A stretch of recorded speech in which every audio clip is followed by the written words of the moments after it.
ரசிக்கிறவங்க பாருங்க. பார்க்குறவங்க சேனல மறக்காம ஒரு சப்ஸ்கிரைப் பண்ணி பாருங்க. இன்னைக்கு பொங்கல் அதுவும் முடிஞ்சிச்சுங்க. பொங்கலுக்கு சரியா விருந்துக்கு சரியா சாப்பிட முடியல. அதனால வந்து தனியா ஒரு சிக்கன் கொஞ்சம் வாங்கிட்டு, இன்னைக்கு சப்பாத்திக்கு குருமா பண்ணி சாப்பிட போறோம். சிக்கன நல்லா கழுவிடலாம். சப்பாத்தி மாவுக்கு மாவு ரெடியா தச்சு, சால்ட் போட்டு மாவு பெசஞ்சிக்கலாம்.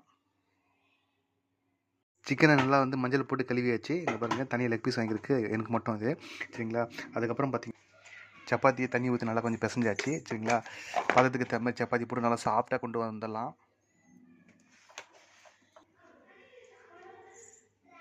புது விதமாக ஒரு இது ட்ரை பண்ணலாம்னு சொல்லிட்டு வெள்ளை சிக்கன் குருமா சொல்லிட்டு செக் பண்ணிட்டுருக்கோம்.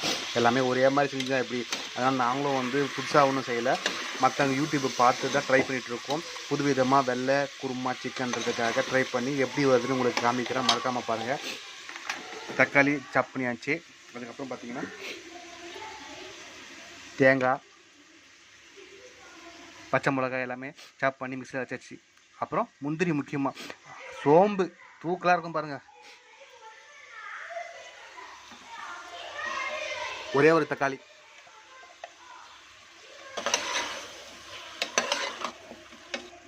ஒரு ஸ்பூன் தனியாத்தூள் போட்டுக்கலாம். இதாங்க நம்ம ஆல்ரெடி சொல்லியிருந்தோம் இல்லையா, இந்த முந்திரி, அதுக்கப்புறம் அதுக்கப்புறம் தேங்காய் எல்லாமே அரைச்சி ஊற்றிருக்கு. எல்லாமே ஆல்மோஸ்ட் எல்லாமே ஊற்றி இங்கே பாருங்கள் நல்லா சுவையான சிக்கன் வெள்ளை குருமா ரெடி ஆகிட்டுருக்கு. எப்படி வருதுன்றதை நான் காமிக்கிறேன். சூப்பராக இருக்கும்னு நினைக்கிறேன். ஒரே மாதிரி சாப்பிட்டுருந்தா எப்படிங்க போட்டி கதை. அதனால் ஒவ்வொரு வெரைட்டியில் ஒவ்வொருத்தரும் எப்படி இப்படிலாம் செய்கிறாங்கன்றதை டேஸ்ட்டை பார்த்துருவோம். வெயிட் பண்ணுங்கள். கொஞ்சம் கொத்தமல்லி கிள்ளி போட்டுக்கலாம். புதினாவையும் கொஞ்சம் கிள்ளி போட்டுக்கலாம். டிஃப்ரெண்ட்டாக இருக்குமே, கொத்தமல்லி கருவேப்பிலையாக போட்டிருந்தா எப்படி, கொஞ்சம் புதினாவை லைட்டாக போட்டு பார்க்கலாம்.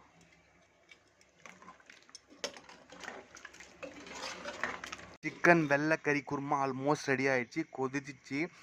பார்க்கும் போது டெம்ப்டாக இருக்குது. ஆனால் உண்மையிலே சொல்கிறேங்க, இது வந்து பெருமைக்கு சொல்லலை, வாசனை பயங்கரமாக அப்படியே வீடு ஃபுல்லாக அப்படியே இதாகிடுச்சு.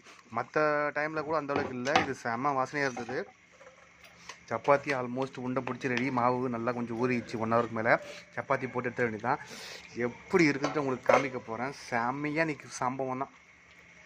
தவா ஆல்ரெடி கொச்சிட்டு இருக்கு. மாவு தேய்ச்சி சப்பாத்தி ரவுண்டு பண்ணுறாங்க. இன்றைக்கி செம்ம வேட்டை. எல்லோரும் நீங்களும் வாங்க, ட்ரை பண்ணி பாருங்கள். முக்கியமாக லைக் பண்ணுங்கள், ஷேர் பண்ணுங்கள், சப்ஸ்கிரைப் பண்ணுங்கள். தொடர்ந்து இந்த வீடியோவை கண்டினியூவாக சூடாக பார்த்துட்டே இருங்க.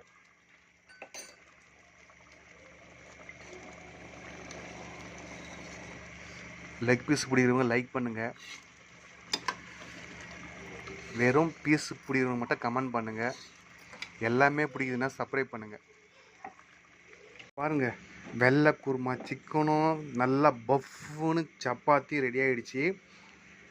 பாருங்கள், தவாவில் போட்டு போட்டு எடுத்துக்கிறாங்க. இங்கே அவங்க பாருங்கள், செம்ம டெம்ப்ட்டு வாசனை. சாப்பிடும் போது தான் தெரியும். நான் உங்களுக்கு காமிக்கிறேன் எந்த அளவுக்கு டேஸ்ட் இருக்குன்ற உங்களுக்கு காமிக்கிறேன். கறி பாருங்கள், சூடாக இருக்குது.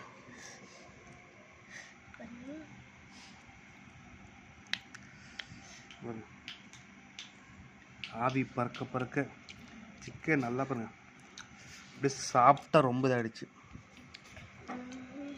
சப்பாத்தி நல்லா பஃப்னு சூப்பராக வந்துச்சு. நீங்களும் இதே மாதிரி ட்ரை பண்ணி சாப்பிட்டு பார்த்துருங்க எப்படி இருக்குது. இருங்க டேஸ்ட் பார்த்தலாம். எல்லாமே சூப்பராக இருக்கும். நீங்களும் வீட்டில் ட்ரை பண்ணுறது கமெண்ட் பண்ணுங்கள். நெக்ஸ்ட் வீடியோ பார்க்கலாம். பாய்.